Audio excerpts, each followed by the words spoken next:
Good morning, my friends. So, yes, it's Monday. Another week starts. I had the most fabulous weekend with grandchildren on Saturday. I got to go to Danielle's house and read a chapter of Harry Potter to Alex. Those of you who don't know us know that when my children were growing up, I read all 7 books, every word of them, to my children and all the children that were staying at our houses and everything else. So that was kind of a tradition for me, and Danielle's taken that over. She is reading, and I think James is too, reading chapter by chapter to Alex as well. So for me to be invited over to read a chapter was like, oh, the guest reading at the best level. So today I'm going to continue with my rhubarb my rhubarb theme, excuse me, not theory, rhubarb theme, and I am going to do a rhubarb crisp. So, first of all, I know I have told you what it looks like for rhubarb to cut or whatever, but I haven't shown you cutting it really. So I'm going to put this down, put it on the bowl, and I'm going to show you. This is what a bunch of rhubarb looks like. See, it's just random cuts, all kinds of, see how they got jagged edge, whatever. They really are just, see, these are all big though. I got them from my neighbor, Helen Marshy, and she has beautiful rhubarb, and she's been wonderful to share with me for years. So here we are. We are going to cut it. I want to show you what it's like. Now, for crisp, they want you to cut small. So these are kind of big. I realized afterwards I took all the small ones and cut them first just because they were quick. But see how I just pulled, I cut the top and I pulled back, and I'll pull back here too. Whenever this comes off, the skin comes off, just push it to the side. As you can see, I have quite a pile of it over here from cutting all morning. So push it to the side. Now we need small. Normally I would just be cutting like this. I'd start cutting like this and that's it. But the rhubarb said they wanted really small pieces. So for these I've been sort of hacking down the middle here and then just starting to cut from here. And see how it pulled again? So I'm just going to pull this back and get rid of it. And then just cut small pieces just like this. Little tiny dicey pieces. See, this is how easy it is. It's time consuming because they want them in small pieces, whereas the pie, you can get them a little bit bigger. Rhubarb pie without any strawberries, I think the pieces are even bigger, but when I add the strawberry to the rhubarb, I always kind of make the rhubarb a little bit smaller as well. That's my own personal preference. It says to cut them up, and I think it's either 1/2 or 1/4 inch pieces. I almost think it's 1/2. I'd have to look at the recipe, but here you go. This is how easy it is. And see, as I got to the bottom, it started making this edge again. That's okay. Just pull back again. Just whenever it stops and encourages you to pull that back, go ahead. Don't think, oh my God, I'm wasting my rhubarb or anything. And when I get to the bottom where it's funky cut, I just toss it. And again, here's the other side. Really cool. Really, see how I'm pulling this, just pulling this back because it encouraged me by giving me that lip at the top. See, and here's a piece where it encouraged me, so I just go, okay, I'll get that off of there. But otherwise it can cut pretty slick. I'm going in from the inside because it tends to cut faster. If you're cutting from the outside like this, it takes longer because you kind of have to break each piece off. But I mean, I guess I can cut it as fast, and it gets stringier from here.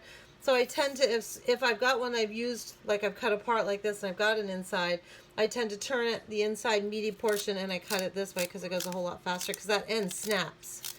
It seems to snap easy. And that is all there is to cutting rhubarb. So, there you go. And again, it's encouraged me to pull back another piece there. And so on and so on. So, that's all there is to cutting rhubarb. Real easy. I have my 5 cups here. I had only a little bit left of that 5 cups. So I had just decided to cut a little bit in front of you so you could see what it was like. Okay, so rhubarb crisp, real easy. Any crisp always has oatmeal in it, always has brown sugar, always has butter, and more often than not has like a combination of brown sugar and regular sugar in one way or another. So those are always the expected in your cupboard things.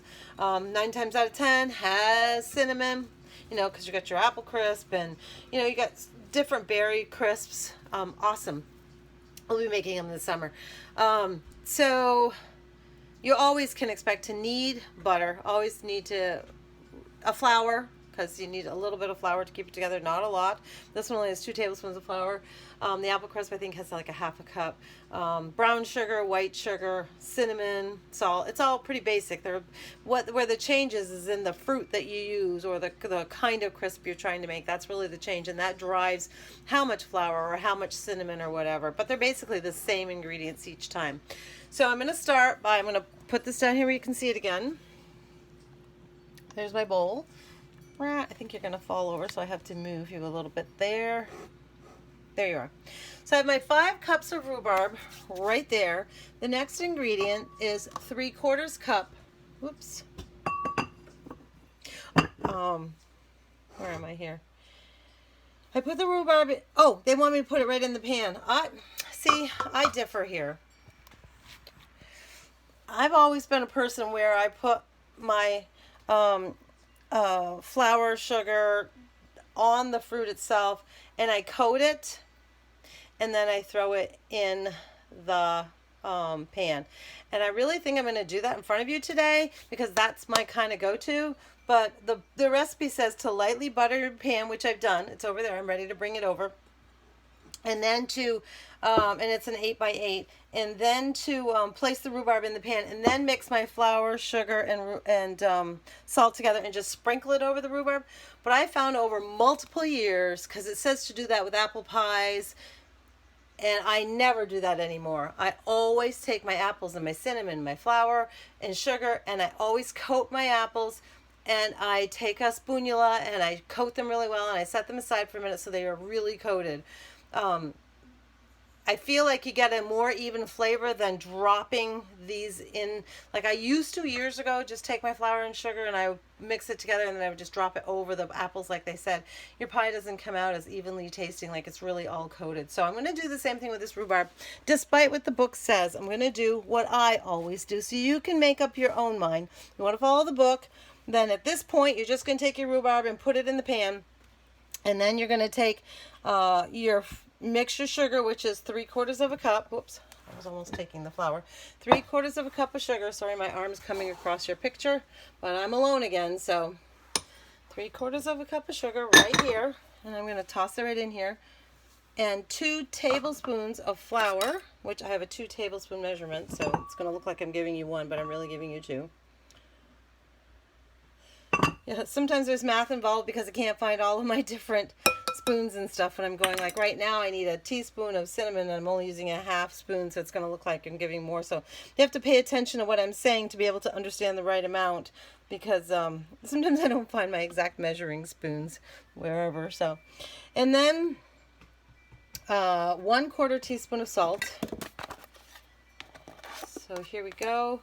I never pour my salt over what I'm cooking, because if it goes too high, then you got too much salt. If it spills out over your thing, it gets too much salt in your recipe. So I always do it in another area, usually over the sink actually, but I didn't want to go back and forth. I didn't use quite a 1/4 teaspoon, because you know I'm always cutting how much salt there is in something. And then I'm going to go get a spatula, and I'm just going to coat it all up. I know I'm different than everybody else. This is how I like to do my stuff. This way I know it's evenly coated, and I know the flavors are going to be where they need to be. I know the sugar's getting over each piece. I know the flour's going to do its magic. So, I don't know. You can choose your way. You can go by the book if you want, where it just says to put your rhubarb in your pan and then put all this over the top. There's actually, of course, it's a crisp, so there is a cover that goes on this. You know that, because you have to do that with the oatmeal and stuff. So now that I've coated it evenly, now I'm going to pour it in here.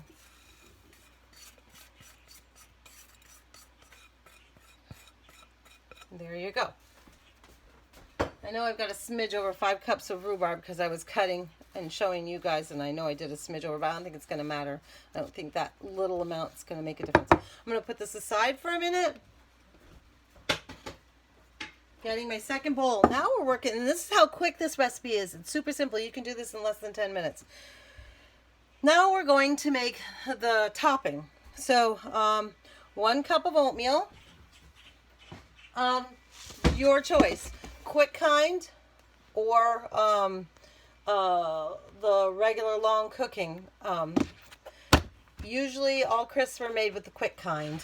Sometimes sometimes I do choose the other one though. And sometimes it's a matter of what I have on hand. I happen to have both on hand today, but I am choosing the quick, the 1 minute kind. There you go. There's your 1 cup.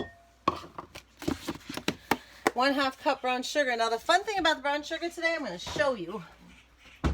So I've always talked about, but I don't know if I showed you the process. I tell you the process, but I've not showed you before. So I'm going to pick this up for a second so I can talk up here.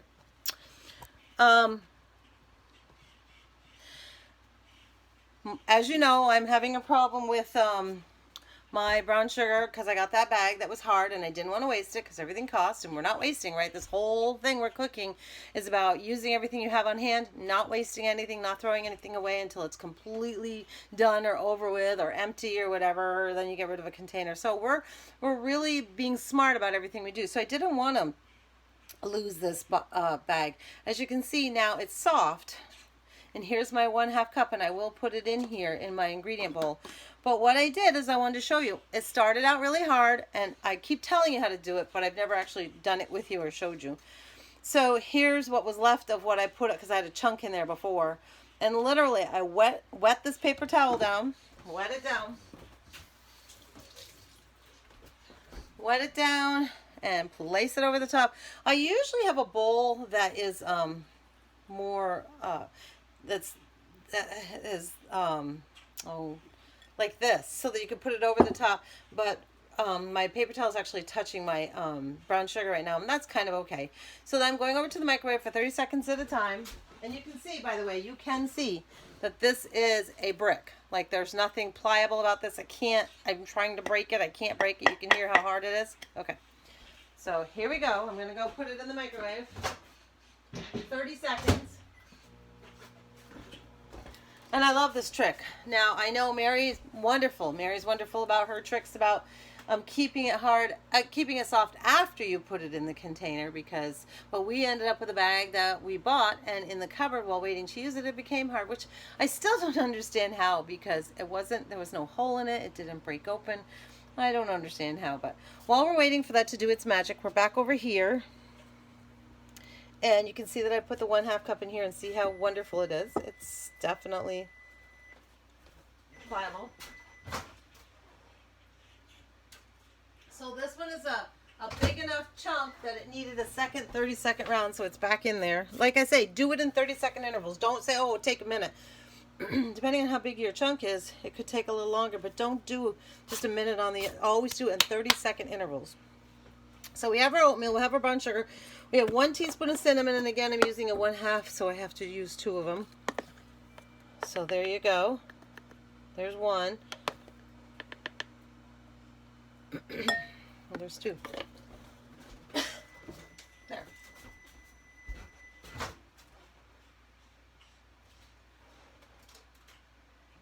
So I can't wait to show you that. Well, let me get this last ingredient in here. The last ingredient is 1/4 cup of melted butter, which I melted before so that you wouldn't have to sit here and listen to a microwave, but then duh, I just had you listen to a microwave, so much for thinking about how smart I was. And we're going to just mix this together with my spoonula. But before we do that, I'm going to push this back for a second. Take this out of the microwave, voila, and see how hard it was. And look at this. It's just, there we go. Look, it's like magic, isn't it? It's just like complete magic. La la la, look how soft it is. Amazing, huh? And that was all done with just a wet paper towel and a hard chunk of brown sugar. So do not despair. Do not throw anything away. If you think that it's bad, no. Everything has a way to fix itself if you just have the right tools. So here we go. We're just going to mix this back up. Mix this up, I mean, not back up. We're going to mix this up that we have here, which is just the 1 cup of oatmeal, the 1/2 cup of brown sugar that we packed, the 1 teaspoon of cinnamon, and the melted butter. And we're basically just mixing the 3 of them up so that they can be crumbled over the top. And that's how easy this is. And then this goes into an oven. That is preheated at 375. And you bake it for like 35-40 minutes. So when I get this all, and what I'm trying to accomplish here, I hope you can see it, it's just that the butter and everything gets evenly coated here too, because you don't want a clump of butter, not a clump of butter, but you don't want an area that's all buttered and then another area of oatmeal that's dry and didn't seem to get any butter or cinnamon. So basically I'm literally just making sure that everything's kind of broken up and evenly dispersed, because you don't want to hit a pocket of something. Like, see right there? That pocket right there, that was where your cinnamon was. Well, I want to break it up, move it around. And you can still get some brown sugar here. It's soft though, so you could just hit it with your spoon or hit it with your finger and break it up. And that's how easy it is. And there you go. So we'll bring our rhubarb back over here. And it says to just sprinkle. Can you see now? Yep. Just to sprinkle it over the top. Probably, I mean, there's no reason why I can't use my hands to sprinkle it over, if you prefer for more evenly coating, but I can certainly use my spatula. My favorite friend in the kitchen is a spatula. I don't use spatulas anymore. I don't use regular spoons anymore. Everything is a spatula. See right here, I'll move the stuff off it so you can see what it is. It's a spatula that is shaped like a spoon. I welcome any gifts of spatulas because they're hard to buy now, but at one time, I think I had 10 of them because I cook so much and you can't do dishes every minute. So I always, my dishwasher was always full of spatulas of every shape and size. As you can see, my little one here that I use for the butter, they're all different shape and size. And I welcome anybody who can tell me where they're from or any gifts of spatulas because I use them all the time in my kitchen. They actually are the one thing that make you feel like you don't waste anything either, because with a spatula, you can get in all the corners like this, see? But you're not, a spatula, you just seem to move things around sometimes, but the shape of it, it really does clean everything out. So I never feel like I waste anything, which is good because I'm all about not wasting. So there you are. It's all, isn't it gorgeous? I'm going to cook that on 375, so I'm hitting my 375 start, and I'm going to cook that for 35 to 40 minutes. And then the wonderful thing about it is you can serve it with ice cream or whipped cream, or but I've never had homemade rhubarb crisp before. I've had rhubarb pie and a few different rhubarbs, but this is my first time for eating this rhubarb crisp recipe. As I always do, I'm going to tell you that it was from, this was a gift from my dad many years ago, which this always gets me every time I look at this. His inscription, "A very Merry Christmas and lots of love goes along with this, to Paula from Dad." This is my favorite cookbook in the whole world. I use it all the time. It was a Grange cookbook, so this is what it is in case you want to know where the recipe came from. It actually is not my recipe. I do tell you when they're mine. This one is not. It's found on page 159, and it's actually brought to us by Alice Doyle from Chelsea, Vermont. And there it is. But I will write it out for you. So there, another rhubarb. You know, rhubarb is so readily available right now, you can probably find it on the side of the road. It's wonderful. The thing I like about what I'm using, though, is see how mine has some red on it here and a red on it here? There's a difference between regular rhubarb and strawberry rhubarb. I personally, maybe you don't feel the same way, but I personally feel that red rhubarb is a little bit sweeter already, just by the fact that it is a rhubarb crisp plant. So I always feel like it's a little bit sweeter. When you cut them, you take this off, you don't see much of the red afterwards anyways, but I really believe that this is much sweeter. I've cooked with both, and I've actually planted a red rhubarb hoping for it to come to fruition soon and I'd be able to have all of my own rhubarb for the rest of my life. But so I'm going to keep looking for rhubarb recipes. It's readily available. It is Vermont. You can find it anywhere. You must have a friend. When it gets to blooming a lot and you've got a big plant, like I have, two amazing neighbors that say, come and get it. We can't use it. We can't use it that fast and it's going by. And mister, you asked me to come and get it. I'm going to bring my knife. I'm going to bring my bag and I'm going down and I'm cutting me some rhubarb. And this year I actually was able to put a few bags in the freezer so that when we get to winter and people are asking for strawberry rhubarb pies, because I make pies to sell in the holidays, or actually I could make pies to sell anytime. Actually, I don't even just make pies. I make cakes and cookies and brownies. That's a whole separate subject. But when they have asked for it, or like in Thanksgiving and Christmas, and I'm like, oh, I only had 1 or 2 bags in the freezer. Now I've got a couple in there so that I can be able to make something that people want as a beautiful treat in the winter that you can usually only get in the spring and the summer, definitely the summer. So if you have any special rhubarb recipes that you'd like to have done live and you don't feel like doing it yourself, send it to me. I'll do that. I'm also going to try to, I was trying to talk about strawberry rhubarb jam. So I did buy a bunch of sugars. I am ready to make my jams. I bought 3 big giant bags of sugar when I went shopping with Sunny the other day. And so I'm going to start talking about jams. Definitely at the last week of June is when strawberries usually come in. I don't know with COVID how we're going to get them or where we can get them from now, but I'll get some somewhere. And I hope to make strawberry rhubarb as well, and raspberry, and a whole bunch of other ones. So enjoy this recipe. I'd like to know what you think about it. I've never tried it before, and let me know if you have some recipes that you want me to do live, because you don't want to cook them yourself live, but you want to share with everybody, and we would love that as an audience. Thank you. I'll see you later.